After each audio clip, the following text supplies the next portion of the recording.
내가 제대로 산다라는 말씀을 가지고 함께 하나님의 말씀을 나누고자 합니다. 인생의 성공은 우리의 삶에 어떠한 목표를 가지고 있느냐에 따라서 큰 영향을 받게 되어집니다. 특별히 그 사람이 자랑하고자 하는 것, 드러내고자 하는 것들을 보면 그 사람의 어떤 삶의 방향이 어디에 맞춰져 있는지, 또 그 사람의 그런 가치관이 어디에 있는지 우리가 그것을 알 수 있게 되어지죠. 그래서 사람은 자신이 가장 귀하게 여기고 가장 좋아하고 또 가장 바라는 것을 자랑하기 마련입니다. 그래서 자랑 속에는 그 사람의 어떤 인생관이나 또 그 사람의 어떤 삶의 방향이 요약되어 있다라는 것을 우리가 알 수 있습니다. 그러므로 어떤 학자들은 그렇죠, 자기의 지식을 자랑을 하고 또 재벌들은 자신의 돈을 자랑하고 또 운동선수들은 자신의 어떤 신체 능력, 재능을 자랑하게 되어지지요. 우리도 마찬가지죠. 사실은 우리가 우리의 삶 가운데 참 이 자랑하는 낙으로 살죠. 그래서 때로는 어떤 성적을 자랑한다든지 또 집안을 자랑한다든지 또 자신의 자식을 자랑한다든지, 그래서 설령 지금 자랑할 것이 없다 하더라도 그러한 자랑거리를 만들기 위해서 참 많은 노력을 기울인다라는 생각들을 하게 됩니다. 그래서 이 자랑거리는 결국은 그 사람이 추구하는 인생의 목적을 알 수 있는 그런 하나의 기준이 되어지는 것을 우리가 보게 되어집니다. 그렇다면 우리가 예수 믿는 사람들은, 우리가 신앙인이라고 자부하는 우리들에게 있어서 자랑은 무엇일까? 그것은 사도 바울이 이야기했던 것처럼 오직 나를 구원하신 예수 그리스도가 나의 자랑이 되어야 될 줄로 믿습니다.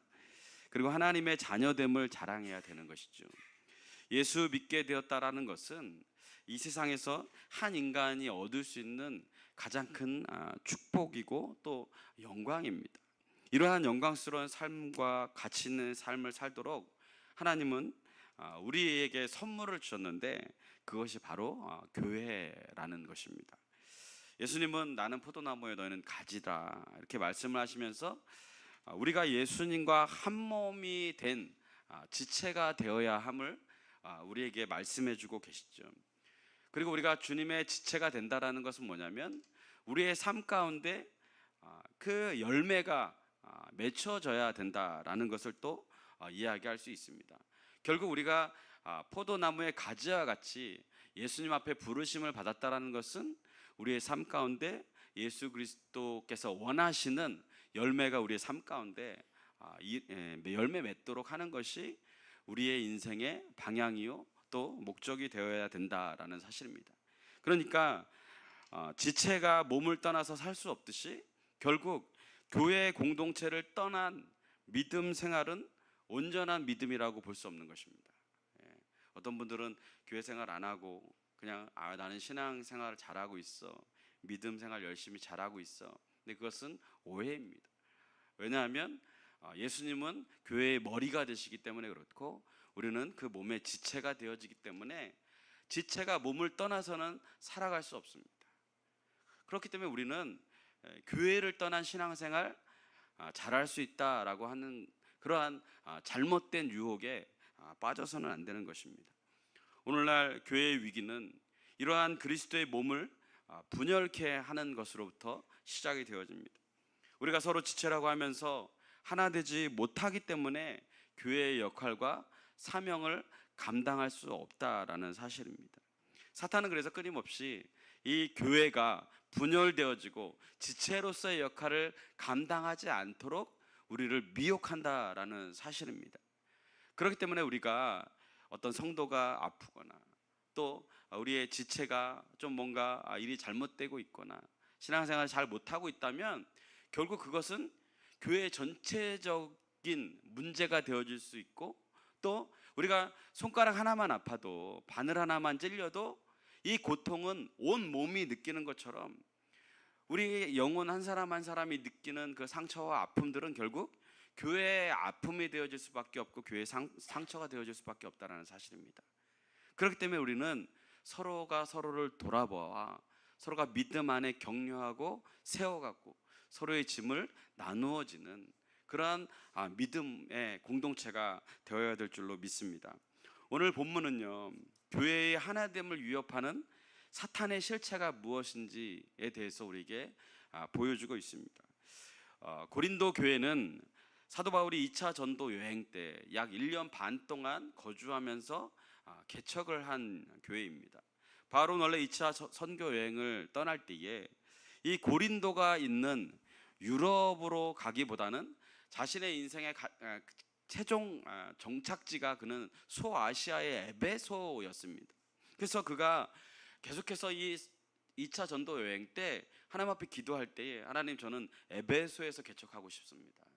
하나님, 저를 에베소로 보내주십시오. 그렇게 하나님 앞에 결단을 했었지만 성령께서 그걸 허락하시지 않죠.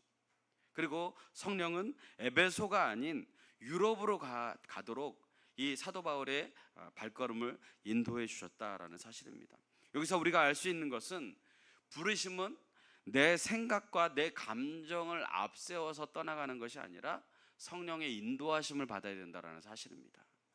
우리가 어떤 일을 할 때에 내 의지와 내 생각대로 결론 지을 때가 참 많이 있습니다. 그러나 우리가 이 신중한 일들을 결정할 때 앞세워야 하는 것은 뭐냐면, 그렇다면 성령은 어떠한 길로 가기를 원하느냐, 그것을 우리가 분별할 수 있어야 됩니다. 우리가 왜 힘들어하고 아파하고 갈등하냐면, 우리가 하나님 앞에 기도해서 결정해야 할 때 우리의 생각과 우리의 소견에 옳은 대로 결정했다가 낭패를 보게 되어지면 그 안에 우리 마음 가운데 상처와 그런 패배의식 가운데 헤어나오지 못하는 그러한 모습들을 우리가 발견하게 된다는 사실입니다. 그러므로 바울은 그러한 자신의 의지와 자신의 그런 비전, 자신이 세운 그런 목표보다 하나님께서 원하시는 것이 무엇인가를 먼저 앞세웠다라는 사실이에요. 그래서 그는 그 말씀에 순종해서 유럽으로 건너가게 되고, 우리가 아는 것처럼 유럽의 마게도냐를 지나서 아가야 지방을 지나 전도하다가 고린도에 이르게 되어지죠. 당시 이 고린도라는 지역은 굉장히 발전된 도시입니다. 이 아가야 지역의 행정 수도의 역할을 감당했었고, 또 그 지역의 총독이 이 고린도에 머물러 있었습니다. 그리고 이 고린도가 얼마나 발전이 되었냐면, 이 아시아의 문물과 이 로마로부터의 그런 문물들이 이렇게 지나가는 그런 고린도 운하가 있었습니다. 이 고린도 운하가 세계 3대 운하 중에 하나였죠.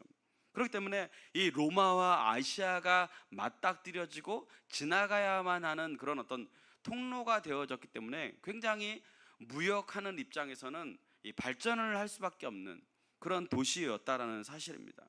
그렇다 보니 그 도시는 아시아의 여러 문물과 유럽의 문물이 함께 모여 있었고, 또 큰 상업이 발전했기 때문에 부유한 도시가 될 수밖에 없었습니다. 아울러서 이러한 부유함과 동시에 이 아시아에서 들어오는 많은 우상들과 이 본토, 그리고 이 로마, 유럽에서 모여든 많은 사람들로 인한 종교적인 박물관이 되는 그러한 사태들이 일어나게 됐죠. 특별히 고린도 지역에는 아프로디테 신전이 있어서 이곳에서 많은 그런 창기들이 정말 드러내놓고 이렇게 일들을 하고 합법적인 상업 행위를 하게 되어지죠. 그로 인해서 이 도시가 발전했지만 굉장히 영적으로는 음란하고 굉장히 죄악이 가득한 그러한 땅이었다라는 사실입니다. 근데 여러분, 항상 우리가 성경을 보면 우상 숭배는 항상 성적인 타락을 동반을 하게 되어지죠. 그리고 이것이 무감각해질 때 하나님의 진노가 반드시 있었다라는 사실입니다. 그 예가 바로 소돔과 고모라가 그 대표적인 모습이죠. 요즘 우리나라에도 떠들썩하게 하고 있는 그런 모습들이 있죠. 바로 퀴어 축제입니다. 부평의 굉장히 큰 축제로 자리 잡고 있지만 이것이 사실은 굉장히 큰 사탄의 그런 큰 그런 역사이죠. 근데 근데 이러한 것들을 계속해서 홍보하고 알리고 자랑하고 참 이 세대가 악하다라는 것들을 보여주고 있는 모습들이죠. 그래서 사탄은 교묘하게 소수자라는 표현을 통하여서 사람들의 마음을 유혹합니다. 여러분, 우리나라 사람들은 소수자라는 타이틀만 붙이면 긍휼히 여기고자 하는 마음이 있어요. 그것이 죄인가, 그것이 옳은가 그른가를 생각하지 않고 그들을 위로하고 또 긍휼히 베풀어야 된다라는 마음들이 있어요. 그래서 이 분별을 하지 못하는 영적으로 어두워진 그러한 모습들로 살아가게 되어지죠. 여러분, 교회가 거룩함의 힘을 잃어버리면 세상을 변화시킬 수 없습니다. 역사적으로 많은 교회들이 있었지만 그 교회들이 교회의 역할, 특별히 거룩함의 그러한 어떤 길을 걷지 못했을 때 그 교회가 세상을 변화시키는 것이 아니라 교회가 세상에 속해버리는, 그래서 더 이상 경건의 능력이 나타나지 않는 그 형식적인 교회들이 우후죽순 생기게 됐다는 것이죠. 그 예가 바로 이제 유럽의 많은 교회들이죠. 그러므로 우리가 하나님이 우리를 왜 부르셨는지 그것을 깨닫지 못하면 우리는 세상에 속하여 살아갈 뿐 세상을 변화시킬 수 없는 죽은 믿음을 가지고 살아가게 된다라는 사실입니다. 그러므로 여러분, 우리가 거룩함으로 믿음 안에 깨어 있을 때 우리는 영적인 분별력이 생기고 또 지금 이 시대 가운데 우리가 기도해야 할 것이 무엇인가를 깨닫게 되어진다라는 것입니다.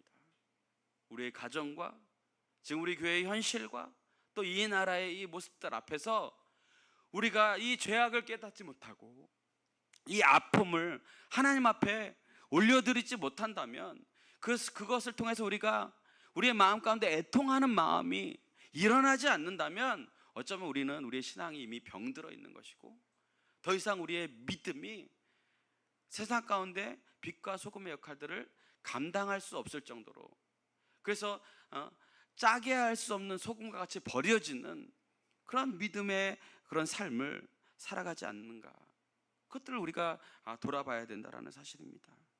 여러분, 믿음을 지킨다는 것은 하나님이 기뻐하시는 것을 하는 것이 믿음입니다. 하나님이 싫어하는 것을 멀리하는 것이 믿음입니다. 우리가 착각하는 것이 있는데 하나님이 기뻐하시는 삶만 살아가는 것이 믿음이라고 생각해요. 그러나 하나님이 싫어하는 것을 미워하는 것도 믿음입니다. 그렇지 않으면 우리가 죄와 결별할 수가 없어요. 왜 이 땅에 많은 청소년들이 하나님을 올바로 믿지 못합니까? 그들의 삶 가운데 기쁨밖에 없습니다. 지켜야 될 선이 무너져 버렸어요. 과연 우리는 어떻습니까?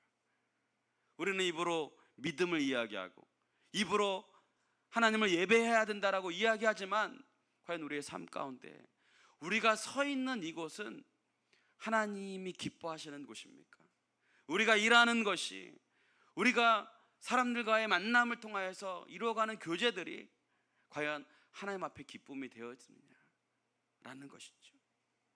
하나님은 이런 곳에 하나님의 사람을 보내셨습니다. 왜요?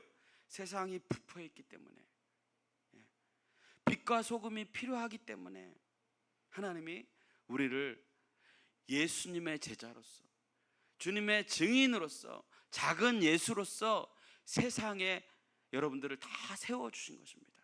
세상 곳곳에 여러분들을 불러주셨다는 것은 그곳에서 여러분들이 작은 예수로서의 삶을 살아가라고 보내주신 거예요. 사탄이 다스리는 이 땅에 하나님의 나라를 회복시키고자 하나님은 저와 여러분들을 부르셨고 그리고 우리에게 사명을 주신 줄로 믿습니다. 여러분, 우리의 부르심은 세상 속에서 잘 먹고 잘 사는 것이 아닙니다. 세상 사람들보다 더 높아지고 세상 사람들보다 더 많은 것들을 누리고 인정받고 그러기 위해서 우리를 세우신 것이 아니에요. 왜요? 그것은 믿지 않는 사람도 그렇게 살아요. 그렇다면 우리의 믿음의 정체성은 어디에 있습니까? 거룩입니다. 세상을 변화시킬 힘은 물질에 있지 않습니다. 사람의 능력에 있지 않습니다. 그것은 우리가 하나님의 말씀을 붙잡고 그 말씀이 이 썩어져가는 이 세상 가운데 이것이 죄라고, 이것이 하나님 앞에 옳지 않다라고 우리가 몸소 그 삶을 살아가는 것이죠. 하나님은 이곳에 바울을 보내주셨고, 또 이곳에 일평생 동역자인 브리스길라와 아굴라라는 인물을 이 고린도 교회에 보내주셨습니다. 그리고 바울과 실라, 디모데도 함께 이 선교의 사역에 동참하기 위해서 보내주셨습니다. 선교의 드림팀이죠. 그죠? 그리고 이들의 이러한 믿음의 모습들은 세상적으로 타락하고 정말 그렇게 정말 하나님 없이 살아가는 그 땅 가운데 하나님의 교회의 부흥을 이루어가도록 하나님은 이들을 사용해 주셨다는 사실입니다. 바울은 고린도에서의 일정을 마무리하고 3차 전도 여행을 위해 준비하기 위해서 자신을 파송한 안디옥 교회에 선교 보고차 가게 됩니다. 그리고 그동안 브리스길라와 아굴라를 이 에베소에 머물도록 그렇게 요청을 합니다. 그래서 이들은 에베소에 머물면서 그곳에서 교회를 개척을 준비를 하게 되어지죠. 근데 그 과정에서 하나님은 또 다른 인물, 또 다른 동역자를 보내주시는데 그 사람이 바로 아볼로입니다. 이 아볼로는 이미 예수님을 믿는 사람이었어요. 하나님을 아는 사람이었어요. 근데 이 브리스길라 아굴라가 이 아볼로에게 얘기하는 건, 너가 예수님을 믿느냐 그랬더니 나는 세례는 받았습니다, 예수님 믿습니다. 그랬더니 이 브리스길라 아굴라가 아니다, 그것만으로 부족하다, 너가 성령을 받았느냐 라고 했을 때 성령이 무엇입니까? 라고 이야기하는 것이죠. 그래서 이 브리스길라 아굴라가 그들을 양육하고 그에게 기도하고 안수할 때에 이 아볼로가 성령을 받게 되어집니다.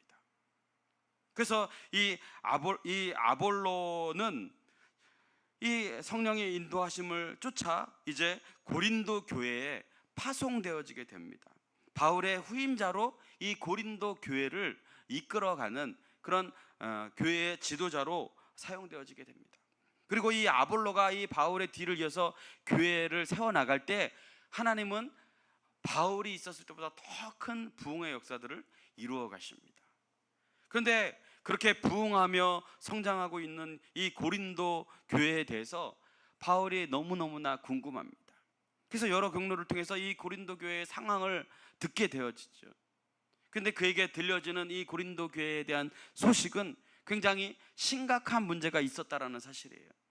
고린도 교회는 세상적으로 매우 부유했습니다. 그리고 지식이 풍성했습니다. 그리고 영적인 은사가 곳곳에서 교회에서 성도들마다 일어났습니다. 부족함이 없었습니다. 그럼에도 불구하고 그 교회가 영적으로 굉장히 미성숙했다라는 판단을 하게 되어집니다. 이런 고린도 교회의 문제를 진단하고 바로잡기 위해서 이 바울이 쓴 편지가 고린도 전서입니다. 그렇다면 바울은 어떠한 편지를 받았길래, 도대체 이 고린도 교회가 어떻게 변모되었었길래 그것을 굉장히 심각하게 여기고 편지를 쓸 수밖에 없었을까? 그래서 한번 살펴보겠습니다. 고린도 1장 10절로 11절 말씀 함께 읽겠습니다. 시작.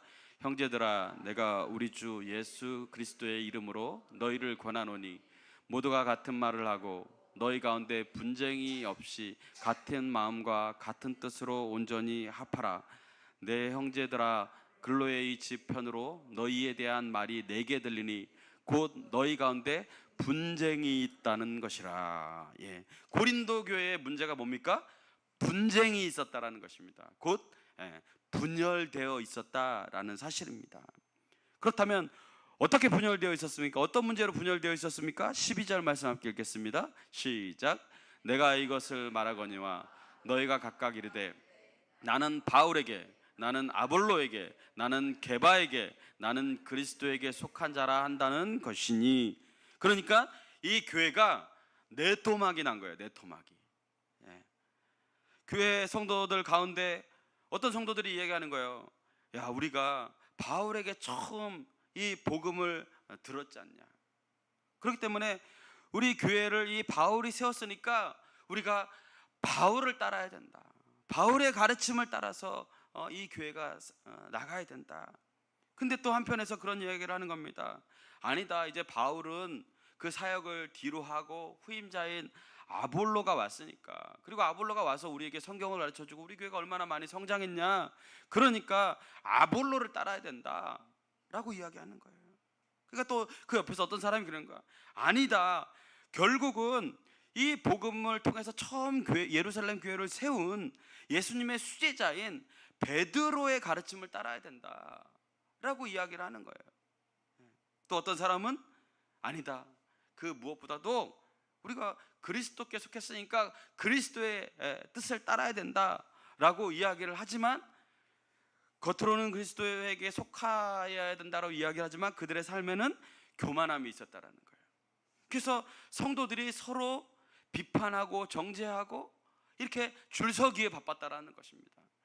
그렇다 보니까 교회가 정말 정작 세상 가운데 나가야 하는데, 세상 가운데서 이 복음의 영향력들을 끼쳐야 되는데, 이 계속 내부에서 서로 종지를 하면서 상처를 주고 아픔을 주고 깨어지는 것입니다.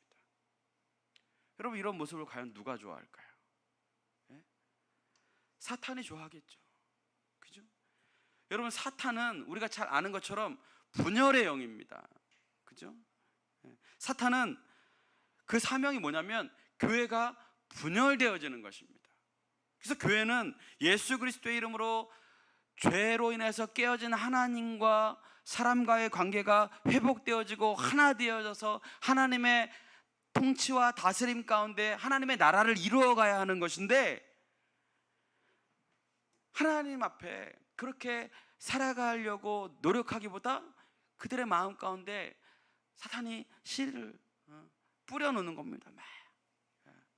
그래서 우리 하나님을 바라보는 것이 아니라 자꾸 자신의 어떤 커리어를 생각하고, 그래서 자신의 신념에 맞는 사람들을 생각하고, 그래서 이 교회가 하나님의 사랑으로 하나 되어질 수 없는 그러한 어려움들을 겪게 되어졌다라는 것입니다. 여러분, 하나님은 우리를 통하여서 원하시는 것이 하나 있어요. 그것이 뭐냐면 하나 되는 것입니다. 성령 안에 하나 되는 것이에요. 그래야 교회도 살고 가정도 사는 것입니다. 여러분, 우리가 세상의 많은 문제들 다 하나하나 해결할 수 없습니다. 그죠? 근데 맞는 키가 있어요. 그게 뭐냐면 우리가 성령 안에 하나가 되어지는 거예요. 가정의 문제요? 여러분, 내 생각대로 내 뜻대로 내 고집대로 하려고 그러니까 하나 안 되는 겁니다. 가족들이 성령 안에 하나 되기를 힘쓰면 문제 없어지는 거예요. 교회 안에도 마찬가지입니다. 이게 맞습니다, 저게 맞습니다. 야, 그래도 이 사람 말하는 게 맞지 않습니까? 목사님이 말하는 게 맞지 않아요? 장로님이 말하는 게 맞지 않아요? 우리 권사님이 말하는 게 맞지 않아요? 아닙니다. 누구의 말이 맞는 것이 아니라 이것이 과연 성령 안에 우리를 하나 되게 하느냐, 그것을 우리가 바라봐야 된다는 거예요. 네. 그렇기 때문에 여러분, 우리가 교회에서 조심해야 되는 게 있어요. 옳은 말 하는 게 중요한 것이 아니라 이것이 교회를 하나 되게 하느냐 분열되게 하느냐, 그것을 여러분들이 분별할 수 있어야 합니다. 왜요? 성령은 하나 되게 하고 사탄은 분열되게 하기 때문에 그렇습니다. 고린도 교회에 왜 이런 문제가 일어났겠습니까? 여러분, 성도들은요, 지도자를 항상 추종합니다. 그죠? 그 지도자를 어떤 분들은 더 하나님처럼 여겨요. 그래서 이 지도자를 추종하는 것이 아니라 지도자를 통해서 하나님을 바라봐야 하고 십자가의 길을 따라 살아가야 하는데, 지도자를 추종하는 것에 멈춰버린다라는 사실이에요. 성도들은 자신의 신념이나 취향에 따라서 사람을 따라서는 안 됩니다.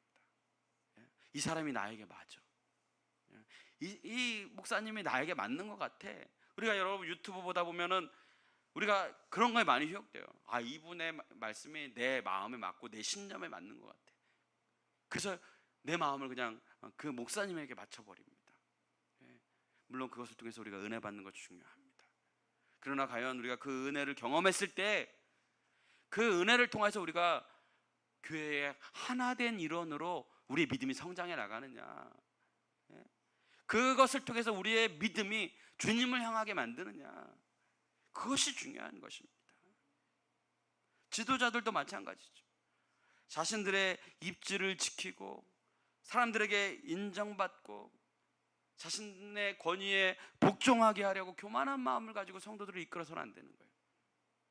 여러분 명심하셔야 됩니다. 사람은 절대로 추종의 대상이 되어질 수 없습니다. 목회자는 성도들을 하나님 앞으로 인도하는 사명이 있을 뿐입니다. 성도들은 사람이 아닌 그리스도를 따라야 하는 사명이 있는 것입니다. 그러므로 가르치는 자나 배우는 자나 목표는 하나예요. 뭐예요? 예수 그리스도를 따르는 것입니다. 이것이 교회의 본질이에요. 그래서 곧바로 이 바울은 이에 대한 해결책을 제시합니다. 우리 13절 말씀 함께 보겠습니다. 시작. 그리스도께서 어찌 나뉘었느냐? 바울이 너희를 위하여 십자가에 못 박혔으며 바울의 이름으로 너희가 세례를 받았느냐? 이 말이 정답이죠. 바울이나 아볼로나 베드로는 예수 그리스도를 드러내는 통로요 일꾼일 뿐 추종의 대상자가 아니라는 사실입니다.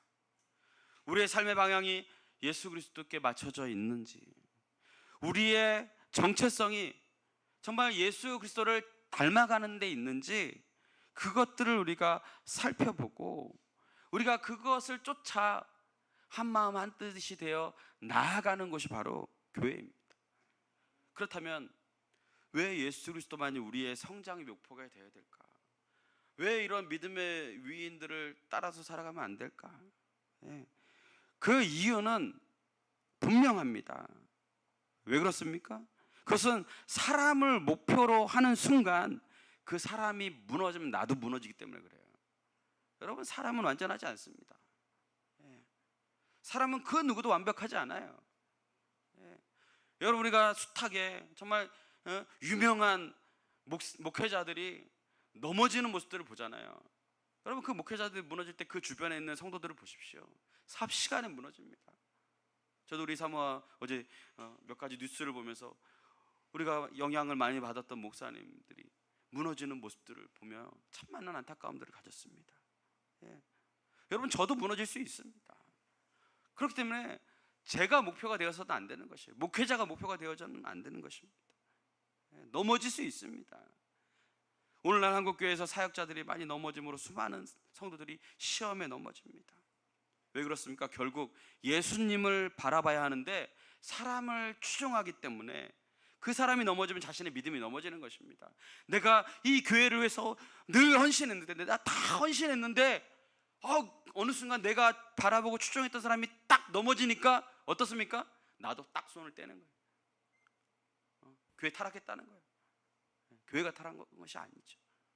내가 그 사람을 추종했다라는 잘못된 목표를 가지고 신앙생활을 했기 때문에 넘어진 거예요.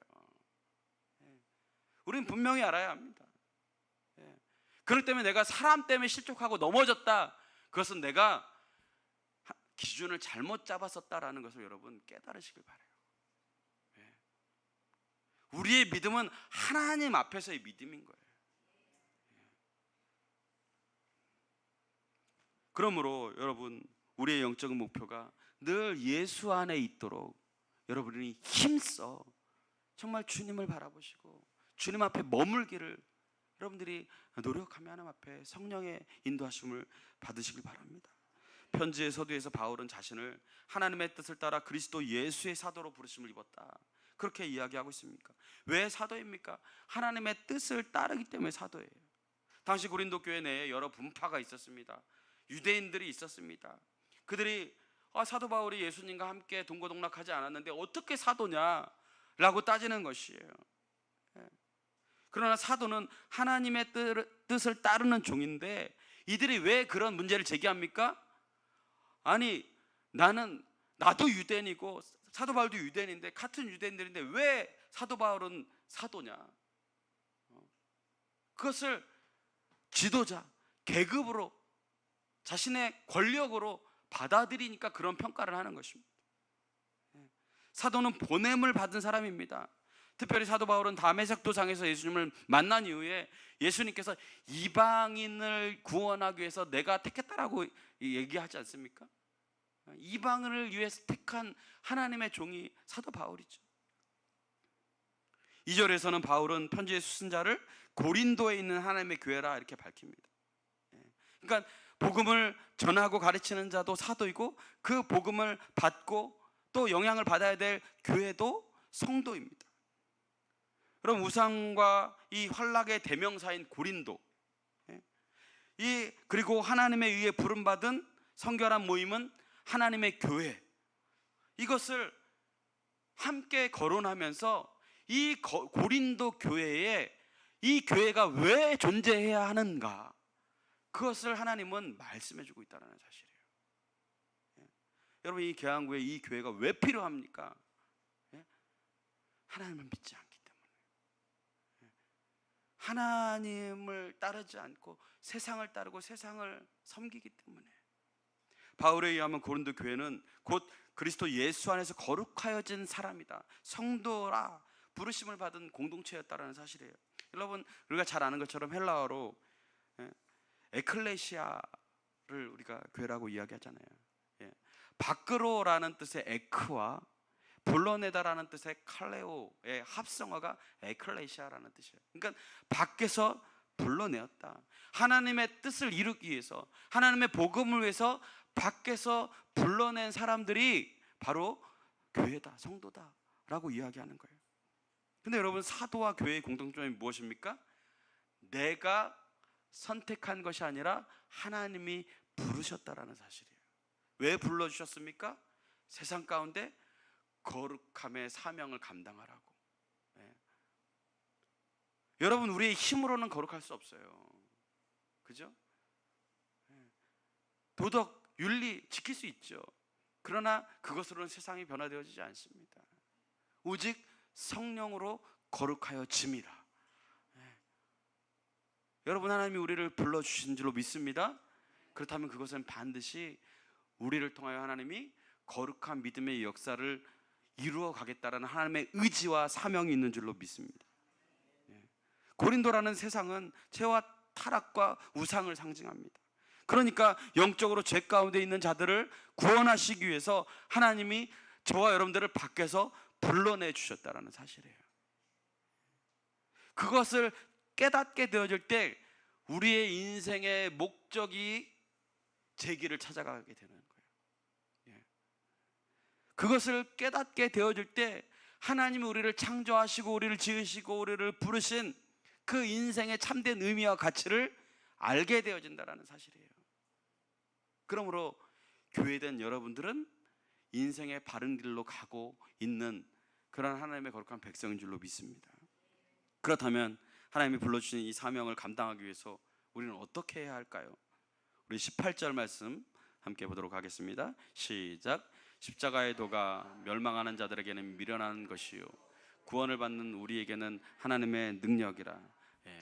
우리가 주님의 사명을 감당하기 위해서 행해야 할 것은 바로 십자가의 도를 따르는 것입니다. 십자가만이 하나님의 능력이 되어지기 때문에 그렇습니다. 하나님은 십자가의 능력으로 세상을 변화시키시고 세상에 지혜 있는 자를 미련하게 하시는 것입니다. 사람은 여러분 능력을 줄 수 없습니다. 하나님은 사람을 통해서 역사하실 뿐, 우리가 능력이 없음을 하나님은 우리를 통해서 알고 계시기 때문에 우리가 하나님의 백성으로서 부르심을 입었을 때 성령을 통하여서 우리가 그 능력을 통하여서 구원의 역사를 이루어 가도록 우리를 만들어 가시고 세워 가신다는 사실입니다. 그래서 복음을 위해서 여러분, 우리가 하나님 앞에 어떻게 십자가의 길을 가고 있는가, 우리가 주님의 길로 행하기 위해서 하나님이 우리에게 부르신 그 부르심의 사명을 따라 살아가기 위해서 우리가 우리의 시간과 우리의 물질과 우리의 재능을 어떻게 하나님의 복음을 위해서 사용하고 있는가, 그것이 우리가 하나님을 따르고 있는가 따르고 있지 않는가를 보여주는 것입니다. 그러나 이러한 믿음을 통해 하나님은 일하시고 하나님은 능력을 베푸시는데, 믿지 않는 자들은 이처럼 하나님을 믿고 십자가의 길을 따라가는 것을 미련하게 본다라는 것입니다. 그러나 여러분, 그것은 그들의 영적인 눈이 닫혀 있기 때문에 그런 것이죠. 하나님의 그 축복이, 하나님의 그 은혜가 무엇인지 깨닫지 못하기 때문에 그렇습니다. 여러분, 모세와 엘리야 그리고 예수님의 공통점은 우리가 잘 아는 것처럼 무덤이 없죠. 만약 무덤을 남겨놨다면 그 무덤을 순례하는 순례객들이 아마 그 무덤에 머리를 숙이고 아마 그것을 우상화했을 것입니다. 하나님은 인간의 이러한 어리석음을 잘 알고 계시죠.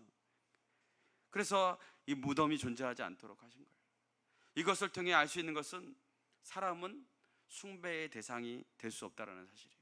그래서 우리가 십자가의 능력 한 가지만 붙들고 살아갈 때 교회가 하나 되고 하나님의 능력을 경험하는 놀라운 하나님의 그런 은혜를 우리에게 베풀어 줄 줄로 믿습니다.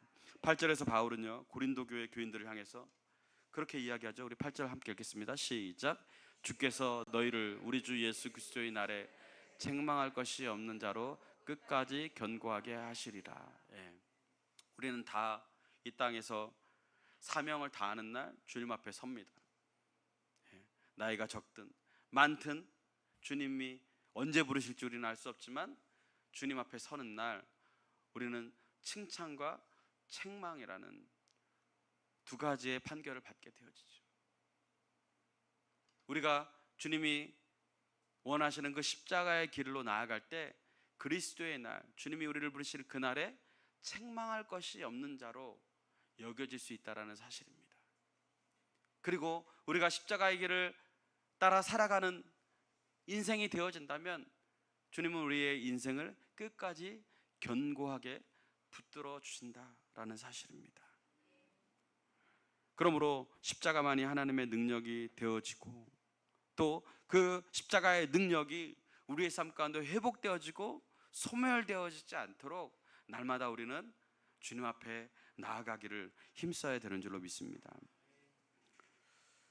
여러분, 우리가 십자가의 길을 따라 살아갈 때, 즉 예수 닮기를 힘쓸 때 하나님은 우리의 부족함과 연약함에도 불구하고 우리에게서 책망할 것이 없다라고 평가하시는 분이세요.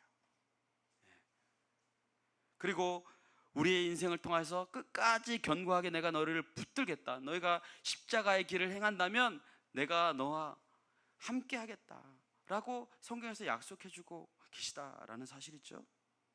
그렇다면 우리가 어떻게 십자가의 도를 따를 수 있을까? 어떻게 이 고린도와 같은 세상, 정말 우리의 눈을 현혹하게 하고 우리의 마음을 빼앗아가고 우리의 인생의 방향조차 갈 길 몰라 하게 만드는 이 고린도와 같은 세상 가운데 우리가 어떻게 하나님 앞에 책망받지 않고 끝까지 하나님이 기뻐하시는 믿음의 길을 걸어갈 수 있을까?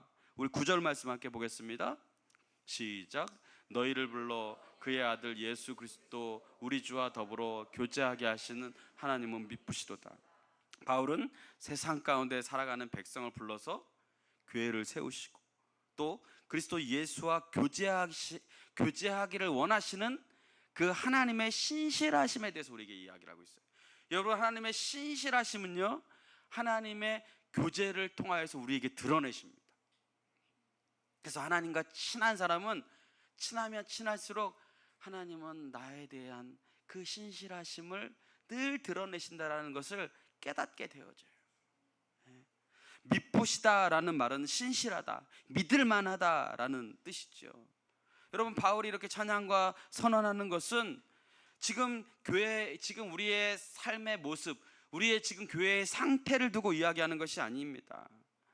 그는 이렇게 우리를 주님의 부족하지만 연약하지만 우리를 성도로 불러 세우신 그 하나님이 결국에는 우리가 십자가의 길을 걸어갈 때 하나님의 신실하신 역사들을 이루어갈 것을, 자신의 삶을 통하여서 이루어 주셨던 그 하나님의 놀라운 은혜와 변화의 역사들을 그가 이야기하고 있는 것입니다. 그러므로 여러분, 지금 우리가 믿음이 약하다 그래서 지금 우리가 살아가고 있는 그런 형편과 지금 환경이 내 마음에 안 든다고 해서 믿음 포기해서는 안 되는 것이에요. 우리가 정말 자꾸 이렇게 세상과 타협하는 게 왜 그렇습니까? 지금 하나님을 믿고 하나님 앞에 열심히 살았는데 더 이상 나의 상황과 환경이 나아지지 않는 것 같아요.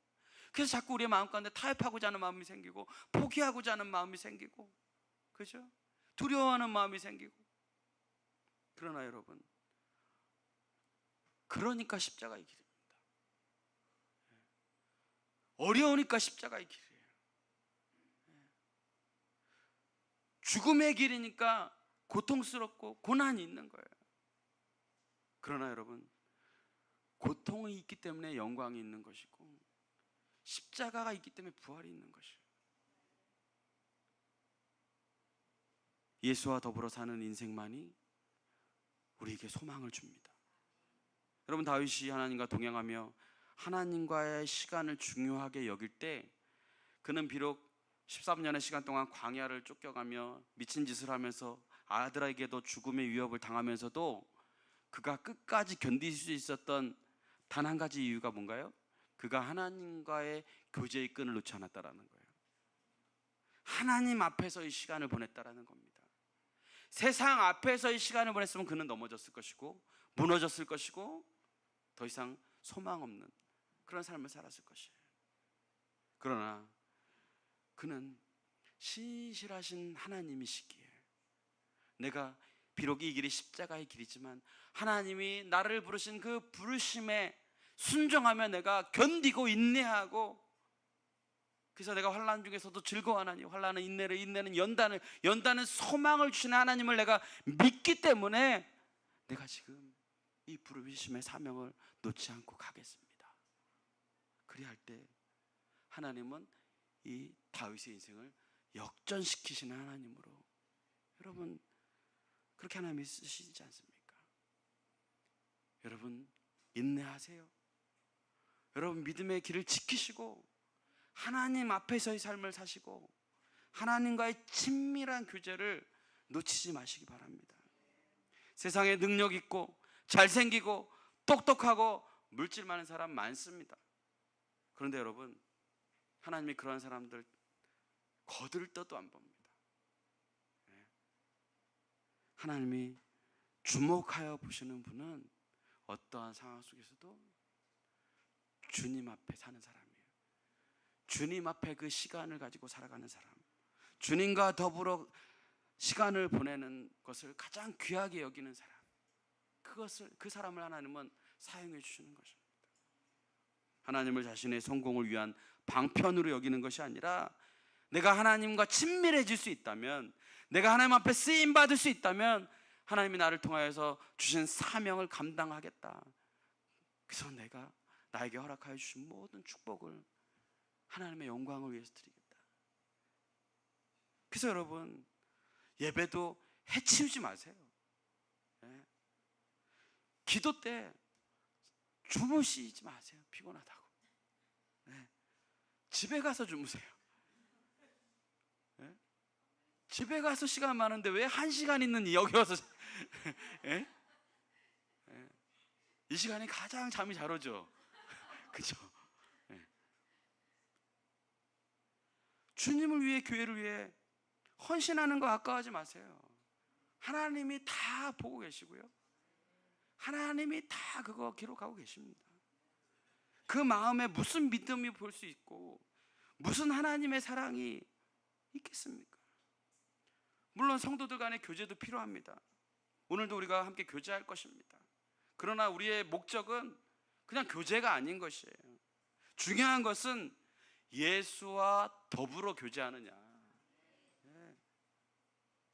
예수님과 교제가 없이 교회에 놀러 오는 것은 의미가 없습니다. 예배 다 제끼고 밥 먹으러 교회 오는 거 의미 없어요.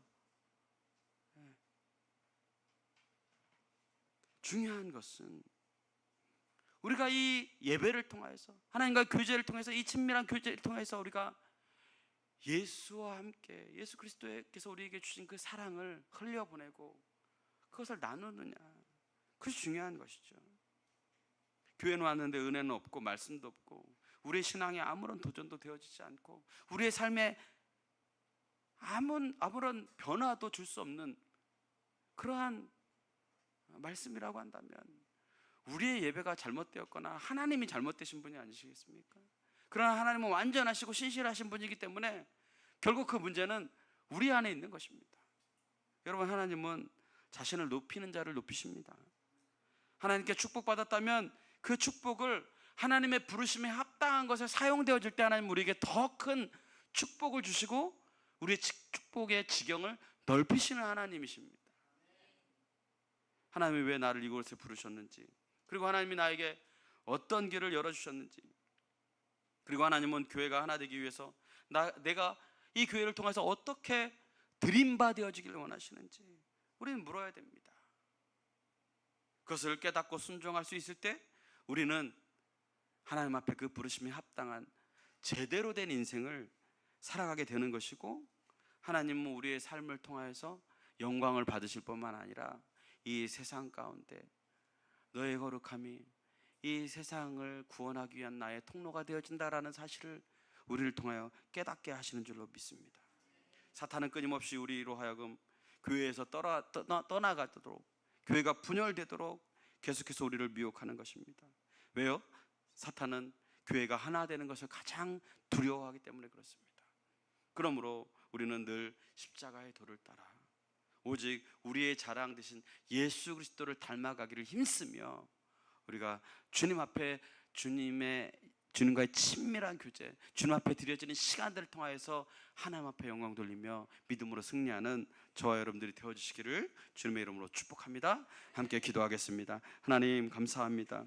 오늘도 우리를 불러주신 하나님, 세상 가운데서 우리를 택하여 주셨고 또 우리에게 예수 그리스도의 은혜를 통하여서 십자가의 길을 가도록 우리에게 축복의 대로를 열어주셨는데, 하나님 우리의 마음은 고린도의 그러한 백성들과 같이 하나님 없는 인생, 세상의 욕심과 세상의 성공을 위해서 달려가고 있지는 않습니까? 과연 우리의 신앙이 하나님 앞에 성공하는 신앙인가? 하나님이 기뻐하시는 신앙인가? 돌아볼 수 있도록 하나님 역사하여 주시고, 오직 예수 그리스도만이 우리의 인생의 목표가 되어질 수 있도록 하나님 역사하여 주옵소서. 그 일을 위해서 우리를 부르셨다라는 그런 부르심의 확신을 가지고 우리가 날마다 주님 안에 거하며 성령의 인도하심을 따라 내 생각이 아닌 하나님의 뜻을 앞세워 살아가는 믿음의 귀한 백성들, 우리 늘푸른교회 모든 성도들 될 수 있도록 주님 인도하여 주시옵소서. 감사드리옵고 예수 그리스도의 이름으로 기도드렸습니다. 아멘. 우리 함께 찬송가 325장 우리 함께 찬송하시면서 예물 드리도록 하겠습니다.